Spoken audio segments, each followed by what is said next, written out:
There's a problem with Lifeline and Apex Legends, and I'm pretty sure you already know what it is. Characters get reworked in video games all the time, so that's not special or different. It means they have a problem with the game, and the game needs to address it and change something fundamental that they didn't anticipate. In many ways, it's admitting failure, but not really. It's almost saying, our game has changed. We've grown out of what this character did for us. We appreciate it, but like anyone going from teenagehood to adulthood, you've got to let a few things go. So Lifeline, when she was reborn, was kind of considered a character that didn't have the panache to be able to be effective in high-level Pro League. But that's what's so surprising about this.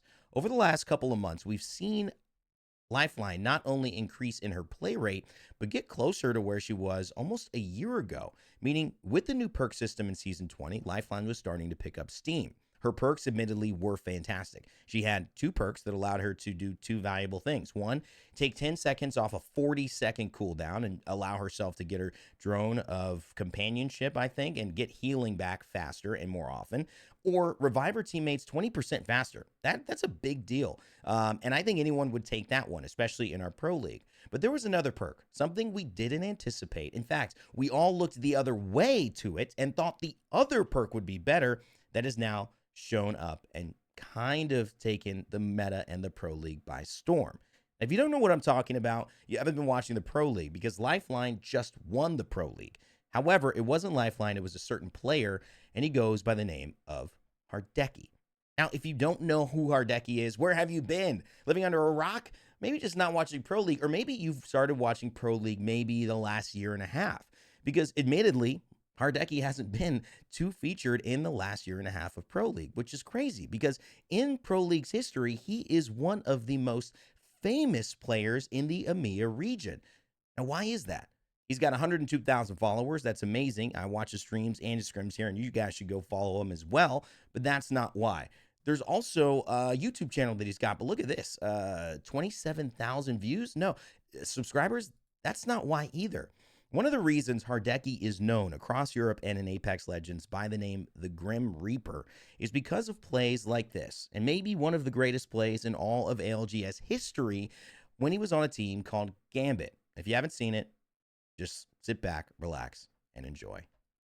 Hoping maybe he can get some placement points, but doesn't look like it's going to happen. 7 squads now remaining. Hardecki still one of those players, and he's going to have a little peek at that team and say goodbye. I'm back out through my portal, but this is looking like a very, very tough road for Hardecki. But if anyone could do it, Hardecki can. He stood in the center of zone. Nobody's looking at him, and it's allowing him to get that battery off too. 2 seconds till he can jump back into the void and maybe survive for a few more seconds, but no! He doesn't want to survive, he wants to kill everyone! He just wants extra KP! Hardecki's just taken down 2. Hasn't got the KP just yet. The knocks need to be finished. They will be finished. 2 extra points given to Gambit. Top 4 now. Hardecki is just... He stared at everyone in the lobby and said, I dare you to try and take me down.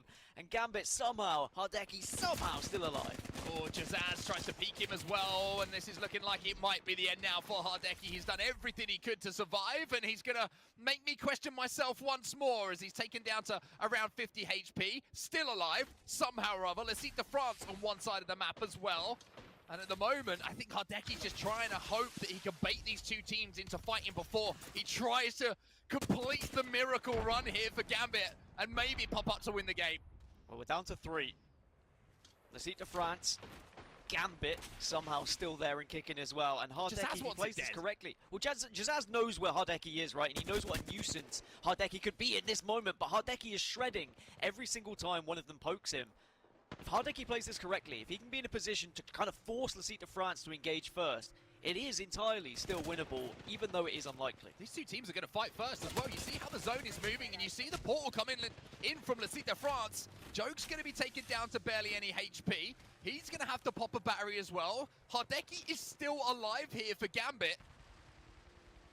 And this is looking like all of a sudden it might be a slightly more winnable situation than previously. The bubble goes up. It looks like Lecite de France aren't aware of Hardecki's positioning here, and that means the fight's going to break out between these 2 teams. There's a lot of damage that can be done by Hardecki here. All he's playing for realistically is top 2, but certainly will have his sights on the first place. Well, here comes the ape, and there comes the Nox.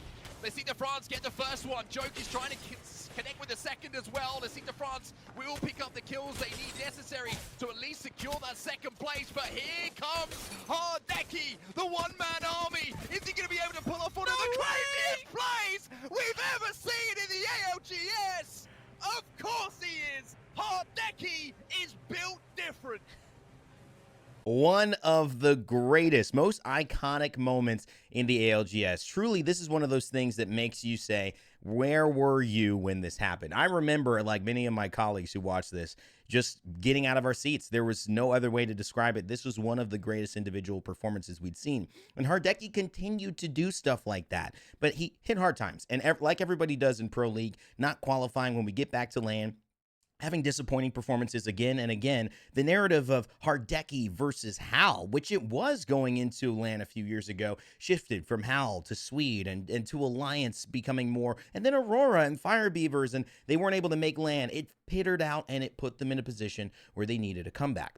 Well, Season 19 was half of our Pro League, but Season 20, we had a change. We had perks come into the game. You guys all know what those perks are, and when you saw them on Lifeline, like I just explained, or you saw them on any different legend, they started to make what this game was a little bit different. We now needed to value who could get their Evo shields up quickly and create a team composition that could take advantage of that uniquely. And this is where I want to focus on today's video, not just with Lifeline, but why people didn't see this value with her is because she didn't have it, but also why people now are hesitant to look at what she is doing, which is rushing her team to level 3s and to legendary weapons. Now, I want to show you a couple things here, and we're going to talk about not only this video, which is a fantastic video that I cannot wait to see. As you take a look at it, there's Kraber's Enhanced, there's Chaos, there's great stuff, but it's not about what happens right before he gets this head. It's not about happens when he has this headshot. It's actually more interesting to me what happens for how they get there. And now I'm going to break down the way that this meta with Lifeline is occurring, because I know you guys want to say, hey, well, what can I do? How can I take this to my games? I'm going to show you right now what Aurora, winners of our EMEA Pro League, going up into our regional finals so ahead of everybody that they're dominating. I want to let you guys know what they are doing. And specifically, we're going to use their strategy on Stormpoint. So we all know that getting your Evo shields is super, super important. And Aurora, they acknowledge this immediately. What they do is they go ahead and they take Hardecki, and they land on an area called Cenote Cave. Hardecki spends about 30 seconds looting, and then he goes and he fights Prowlers. Now, what you may notice is as he's fighting these Prowlers, take a look at his Evo damage. That's right. Every bit of damage that you do to a player in-game gives you more Evo charge, but it's not just players. On Stormpoint, it's Spiders, it's Crawlers, it's Prowlers, it's all of those things too. So their first plan is they let OJ Rain and 9 Impulse loot by themselves. Then they go ahead and let Hardecki, loot together. Then they let Hardecki go ahead and do his thing. Now that puts them in a really interesting situation, but we don't even talk about their team comp yet, because what they run is actually a Bangalore. They also run a Bloodhound, and they run obviously a Lifeline, which is a support, a recon, and an assault. Now notice that you cannot actually know where the ring is, because that's only for controller legends. You got to run a Caustic, a Watson, a Rampart, or a Catalyst to get that privilege. Unfortunate. So how do they maneuver? How do they, do this? Because they're playing very, very edge of the zone. Well, here's how, and it's brilliant. What they end up doing is they say, because there's this hidden rule that no one really pays attention to, because it's more of like a positive that a lot of people say, oh, I open a support bin, I open an assault bin, cool. They say, no, we're going to guarantee we take a path that gets us as many assault bins, Evo harvesters, and support bins as possible, specifically support bins. But how will we get there, and how will we know where people are? Like, this is going to be crazy. Well, here's what we'll do. We'll take a Trident, and we'll drive there. So they take the Trident, but before they do, they use a survey beacon to say exactly where all of the players are. Now, what can you glean from this information? Well, a lot of players are north. So I think they're feeling that, okay, maybe that means people who have seen the ring are already starting to move north. So we might have a clear southern side. They also notice that there's this team right here that is in their way. So what do they have to do? Well, look at this. There's an opportunity right here. I know it's really small. You guys have to look at it, but it's really, really small. There's a support bin here, and there's another scan there. So let's take the Trident. and let's make a move. And that's exactly what they decide to do. When they get there, they do another ping, and this ping reveals new information. The information is the team that was right here has now moved here, and they've been able to not only get Hardecki up to a blue, they've been able to get him even more on that blue as well. So with that information, it looks like it's easy to go to the Cedo Station Harvester with only 438 Evo away. And that is exactly what they decide to do here.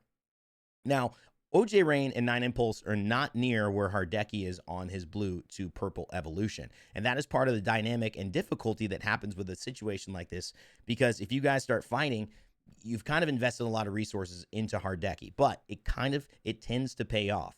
Now here you might be a little worried because you're at 438, but everyone knows that an Evo cache is actually 350. So how are they going to plan on getting that quickly? There's nobody to shoot here. The rest of the lobby is moved away. Well, that's the beauty of highlighting these support bins. Guess what they get? 100 extra Evo level up because of that, and now he only has 338 to go.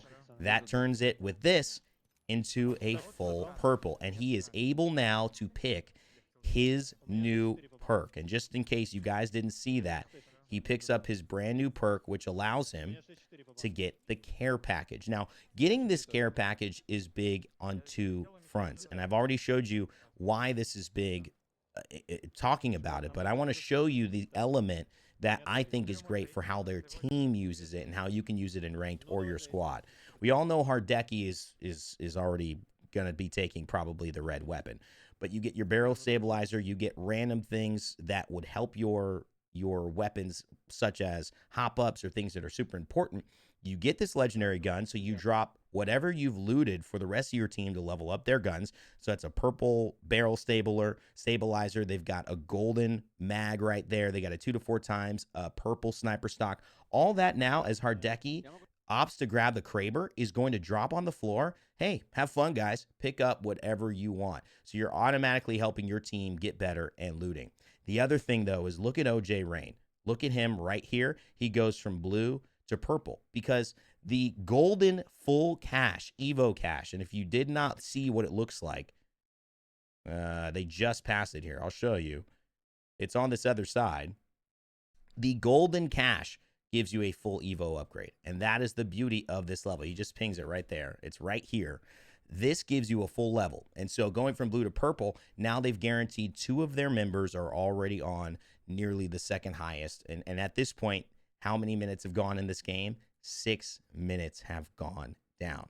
So it's an incredible rotation, an incredible amount of speed. Within 6 minutes, they have 2 players have not had a fight, but they've got a Kraber in hand. They've got incredibly up-leveled weapons because instead of up-leveling 6 weapons, they're really leveling 5.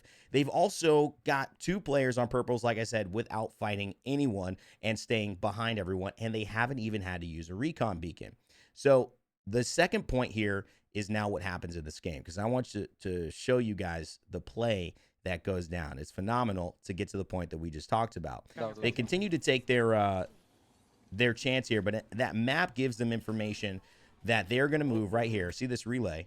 That they are going to be looking at how do we approach here. So now they're making the split decision call. Some people may get mad at this. Some of you may be like, you know, Rain, this is really risky because they got to hit 3 survey beacons on the way. They got to hope that these Evo harvesters aren't contested. They've got to get a trident. There's all these variables. You know, what if they just get a bow check bow? Is that enough? I think honestly, this is a great strategy. This is a great strategy for a team like Aurora that likes to move. So if you're interested, but the thing is, this is not how people think about playing Lifeline. People think about playing Lifeline like getting to a spot, safely dropping your care package, drop it again. Notice he didn't drop it the first time. He saved it for the exact moment he could drop it as a level 3. There weren't 2 drops because that would delay the level 3 drop with how fast they're farming, and just go for it. Now, I think this is a strategy that is the new way to play Lifeline and clearly giving us an essence as to why there was an issue with her before and why she no longer has that issue.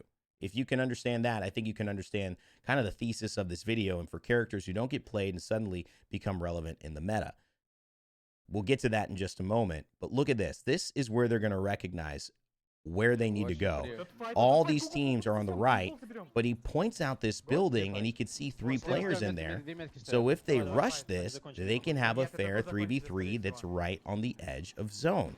And this is how a team who doesn't want to run a caustic, who doesn't want to run something like that, is going to be operating. And I think for a lot of you as well, you're going to recognize sometimes a caustic, sometimes a catalyst, especially in this meta with some of the nerfs, is not going to be what you want to play. This is also another priority showcase of a team as they actually see and they get past it. Again, they pass this Evo Harvester. Note, they actually end up passing an Evo Harvester there for the sake of getting past the team that was behind them and now getting in front of them so that they can either block this off or have less pressure from an area they know multiple teams won't be coming from. So a very smart rotation, and they find this building. And remember, this is exactly, with this Kraber, where we started. But you would never know any of that in the video had you just seen it. So many of these things that these pros do, so many of these things that you see in these characters, you never have an understanding of the backstory unless you break it down, which is why I hope you guys like this video and you enjoy it. But as we watch this and you see how it works in play, you be the judge. You tell me whether you think this is actually effective, and I'll tell you my thesis as to why I think that this has now become Lifeline's meta. It's because our game has changed in a way where sometimes you are reborn into a game and you are just trying to find your place. Sometimes you lose your place, you're reborn, and you never get it back because people want the old you. They want that old version. Look at Rampart. Look at, if you played Smite, Ravon. There's so many gods, characters, legends, champions that have once been good, been changed, and never found it. But Season 20 did something special. See, the Lifeline problem was never going to get solved, but Season 20 said, what if you could be the best at getting your resources? What if you could be the best team and have the best character at getting you free resources and utilize that better than anyone had ever thought could be done? Well, in that case, you would basically be level and a half ahead with better weapons than anyone. And if you put a level and a half ahead and a Kraber in the hands of Hardecki, I don't care how good you are, you're probably going to lose that fight. Let's watch this, and you let me know if you agree, disagree, or what you think about this Lifeline meta and everything going, because this is what I love to see. Now,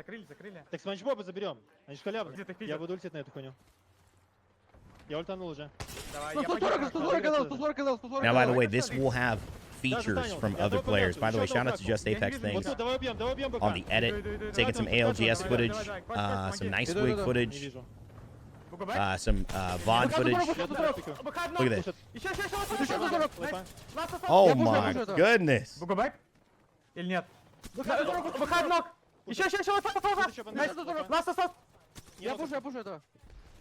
На сверху слайдит. Кирюх, свапни. Не нокаться. Я пушу этого. Блять, меня стикнули, ребята, я на минусе. Сука. Нет, хилюсь. Пушит вверх. Ист, пацаны. На меня залетели. Посмотрите. Can't be missing those wingman shots, especially shout out to Viggy over here. And you're forced to try to frag out. By the way, Hardecki, talking about fragging out, has been griefing with this Kraber in the kill feed. Red Dragon get eliminated. Passion looking to restabilize and then re-engage on this fight. 40% worse get eliminated in your feed with 10 squads left. Он на меня один. Одно. Сразу спину, по-моему, спина идет. And is that a Lifeline res that I hear in the distance? Looks like no gold knockdown here. Let's jump into a listening with Passion as they're just left with Henchman, who's up and alive, healthy. My goodness gracious, bro. The no-scope like we're playing Call of Duty gets another knock. They're not done yet, baby. They're not done yet. Нет, тут же, блядь, не дают мне. Рез, кликни рез. Тут же, блядь. И это сразу кустик. Рез, кликни рез. Не кликай, хилься. Держу щит. Они центрами двое. Давай, хилься. Окей, держу. Еще 100 дал. Давай, рез, бро. Now pay attention too to how he's using all of these abilities. Lifeline hasn't been in high-level play, so these are things that happen in ranked or normal games, using the care package for space, for cover. People use tridents for cover, mobile respawn beacons for cover. Care package is bigger than all of them. Beautifully, man. And Nice Wiggle say something about this The too. whole squad now. The premiums suck. Well played, dude. Oh my God, man! What a beautiful play by Hardecki, not only with the Kraber, but to put the lifeline pack on the climb up so they have some cover to reset and they're good to move in. Now at this point, Lifeline. At this point, he's actually had to get rid of the Kraber. Бля, да ёбаный рот. Oh, I think this is OJ Rain. He's so loud. И стануло, типа. Да встанули одну хп! Нок почти. А, нет, не нок. Встанули одну хп. Я не тороплюсь. Так смотри, киллы просто. У нас сейвы, заберите киллы. И ласт остался. So are the shots, man. I mean, unbelievable. So good. Так смотри, киллы просто. У нас сейвы, заберите киллы. И ласт остался. Го поднимемся. Сверху идут. За зоной нет. Одно хп, го играть!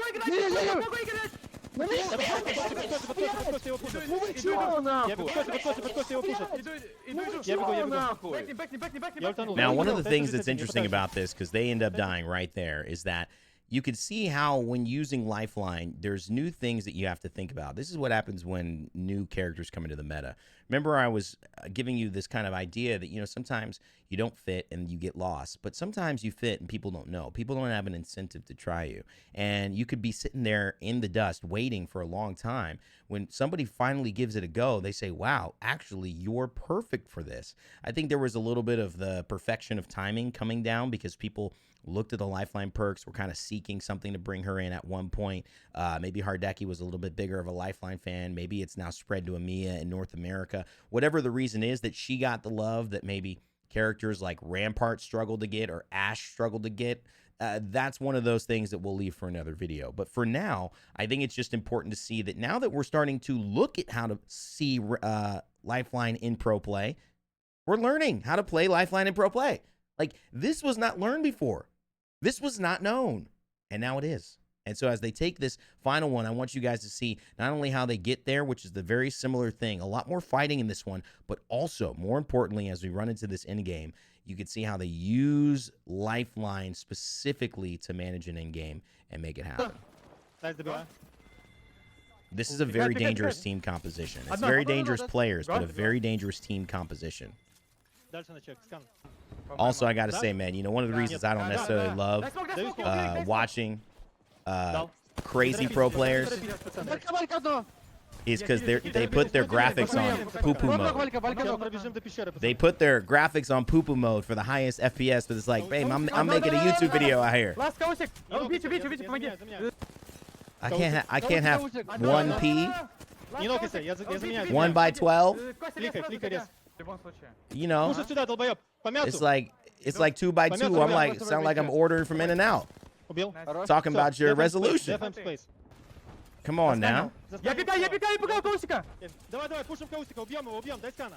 Я самого вон одно перед нами прям. Боксе ног. Там еще ног, еще одно. Еще есть склад. Найс, все, я назад. Alternator, so good with disruptors right now. Correct me if I'm wrong, but I think you can get those out of Lifeline Cure Package as well. You can definitely get those out of Assault Bins. Валька на мне тогда. Валька 50, помощь. But the way that they use cover, they actually are very good at holding areas because of Lifeline's res and heal. It's not perfect. It's not better than Caustic or Watson, but it's good. You see the instant revive right there, gets them back up, and that's a very dangerous thing for a pro player. He's just putting up. Oh, as we're watching Aurora try And that for a shield swap there, and Один на меня, и на меня резать можно, Костя, свап. И свап сбоку. Я этого boy, убил. no, he gets another res right there as well. И свап сбоку. Я убью Сира. Я этого убил. Найс, Якит. Еще. Uh-oh. quite make it. Okay, now he's finally getting pushed by Omid, so that Ooh, he had a Kraber over there too. 202 sliding in. Faka being the only one alive, but the prowler shots and the shield disadvantage is not. That's Hardecki who wraps around. Найс, Якит. Еще. И поднимай меня сразу. Ooh, Я huge. застанился. It didn't hit E, Кликни, Костик, сейчас не успеем. Нажал. Лучше. but also the right place to do it. That's 3 reses in that fight. And with the Q, your drone, you're going to be able to get them back so much easier. Favorite situation here. Being like, oh yeah, I can, you know, we've got nothing. We can play the care package. But with 4 squads left in, they're really pushing for it. Here, the Forge going in on 07. And I think they might come out on top. Oh, and collapsing 2-on-2. Rat's controller 07 get eliminated. Forge now. Only Phoenix being alive. Let's also talk about support legends and shield batteries. You used to be able to craft 3-5 shield batteries a game, easy. Not anymore. You get 1 from each crafter.